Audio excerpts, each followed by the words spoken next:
On a tous cette image de l'huile d'olive comme étant un pilier de la bonne santé. Et c'est vrai. Mais, et si la plupart des huiles qu'on trouve au supermarché n'avaient en réalité que très peu d'impact sur notre cerveau? Les sources qu'on va décortiquer aujourd'hui révèlent un secret bien gardé dans quelques bouteilles d'exception qui pourrait bien changer notre regard sur cet ingrédient de tous les jours. Alors voilà la question centrale, le mystère qu'on va essayer de résoudre ensemble. Qu'est-ce qui fait qu'une simple huile de cuisine peut se transformer en un véritable protecteur pour nos neurones? La réponse, vous allez voir, se cache au niveau moléculaire. On part pour une petite enquête scientifique. On pourrait appeler ça le paradoxe de l'huile d'olive. D'un côté, tout le monde s'accorde à dire que c'est un produit sain. De l'autre, la science nous montre que pour le cerveau, les effets peuvent aller de quasi nuls à extraordinairement bénéfiques. En clair, toutes les huiles d'olive ne jouent pas dans la même catégorie. Et c'est là que ça devient intéressant. Le véritable super pouvoir de l'huile d'olive ne vient pas de l'huile elle-même, mais bien d'un ingrédient secret. Un composant qui, selon la bouteille qu'on choisit, peut être soit très présent, soit quasiment absent. Allez, il est temps de lever le voile sur les fameux responsables de ces bienfaits.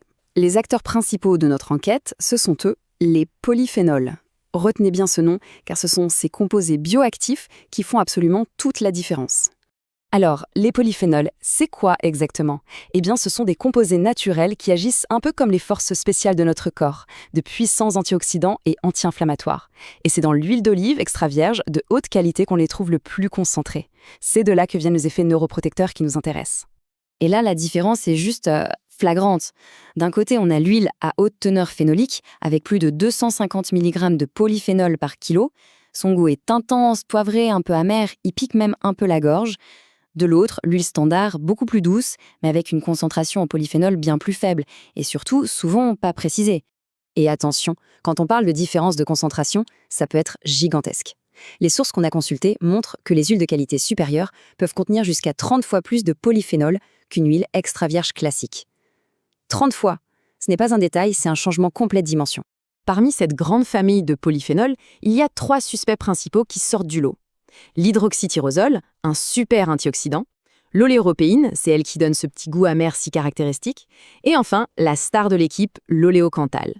Les recherches montrent qu'il a des propriétés anti-inflammatoires tellement puissantes qu'on le compare à l'ibuprofène, rien que ça. D'accord, mais concrètement, comment ces composés agissent-ils pour protéger notre cerveau? Eh bien, il faut les imaginer comme une véritable équipe de garde du corps, mais au niveau de nos cellules. Leur plan d'action se déroule en 4 étapes. Premièrement, ils neutralisent les radicaux libres, ce qui réduit le vieillissement prématuré des cellules. Deuxièmement, ils calment l'inflammation directement à l'intérieur du cerveau.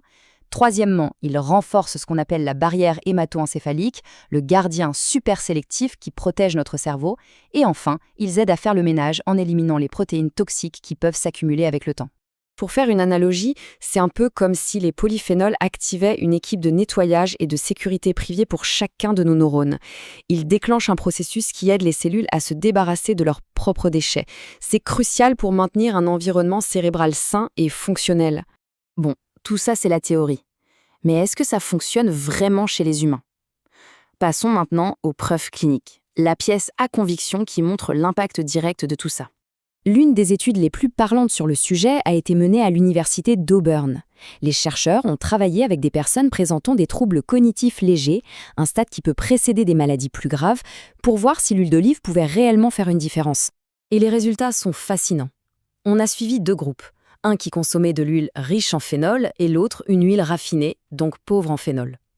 Ce qui est étonnant, c'est que les 2 groupes ont montré des améliorations cognitives. Mais, et c'est là toute la différence, l'imagerie cérébrale a révélé un truc crucial. Seul le groupe qui consommait l'huile riche en phénol a vu sa barrière hémato-encéphalique se renforcer et la connectivité de son cerveau s'améliorer. Ce n'est pas juste une amélioration des performances, c'est une véritable protection de la structure du cerveau. Et le bonus, c'est que les bienfaits ne s'arrêtent pas au cerveau. Une méta-analyse confirme que ces huiles riches en polyphénol améliorent aussi la santé cardiovasculaire. Elles réduisent le mauvais cholestérol et augmentent le bon. Et comme on le sait très bien, la santé du cœur et celle du cerveau sont intimement liées. C'est donc un double gain. D'accord, la science c'est plutôt convaincante. Mais maintenant, la question pratique. Comment on applique tout ça quand on fait ses courses? C'est la dernière étape de notre enquête. Il y a une phrase tirée de la recherche qui résume tout parfaitement. Les bienfaits de l'huile d'olive pour la santé dépendent de la dose. En d'autres termes, ce n'est pas juste le fait de consommer de l'huile d'olive qui compte, mais bien la quantité de polyphénol qu'elle nous apporte. C'est la concentration qui fait toute la différence. Alors comment on la trouve, cette huile d'exception? D'abord, et c'est le plus simple, il faut faire confiance à ses sens. Une bonne huile riche en polyphénol doit avoir un goût poivré qui picote la gorge. C'est le signe de la présence d'oléocanthal. Ensuite, on devient détective d'étiquette. On cherche la concentration au polyphénol, une date de récolte la plus récente possible et, dans l'idéal, une certification européenne qui garantit un certain niveau de qualité. On termine donc avec cette idée. En regardant toutes ces preuves, on peut se demander si le simple fait de choisir la bonne bouteille d'huile d'olive ne serait pas l'un des gestes les plus simples et les plus puissants pour investir dans la santé de notre cerveau sur le long terme. Un choix qui paraît anodin, mais dont l'impact, on l'a vu, pourrait être absolument considérable.